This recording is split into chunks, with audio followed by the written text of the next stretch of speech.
యేసుక్రీస్తు నామములో నా సేవకులకు వచ్చిన అందరికీ కూడా ప్రత్యేకమైన శుభవందనాలు తెలియజేస్తా ఉన్నాం. మరి స్టార్ గారు ఆయన అనేకులకు పరిచయమే.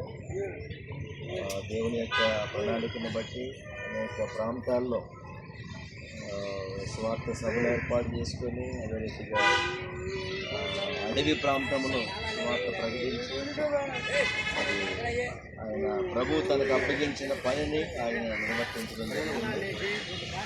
కేతనకొండకి ఆయన ఫ్రీక్వెంట్గా వస్తూ ఉండేవారు. ఆదివారం అక్కడికి ఆరాధనలో పొందడం, అది అక్కడ సహవాసాన్ని కలిగి ఉన్నాడు. అదే రీతిగా రీసెంట్గా కూడా ఒక 2-3 days బ్యాక్ నాకు ఫోన్ చేశారు. ఈ ఆదివారం కేతనకొండ వస్తున్నాను అడిగారు. సరే రమ్మని చెప్పాను. కానీ మరి నిన్నటి దినాన ఇలా జరగడం అనేటువంటిది మరణ దినము ఎవరి వశంలో లేదు.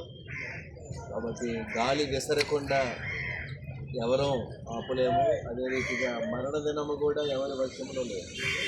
అయితే భూమి మీద మనిషికి మరణం ఉంది. ఏదో ఒక రోజున మనం మరణించవలసిన వారు. మరి తన పని ముగించుకొని తిరిగి తన ఇంటికి వెళ్ళాడు. తను చేసిన పనికి దేవుడే బహుమానం ఇచ్చేవాడిగా ఉంటాడు. కాబట్టి మనం ప్రార్థన చేద్దాం. ఇంతమంది ఈరోజు సేవకులు మీరందరూ రావడం చాలా సంతోషకరం.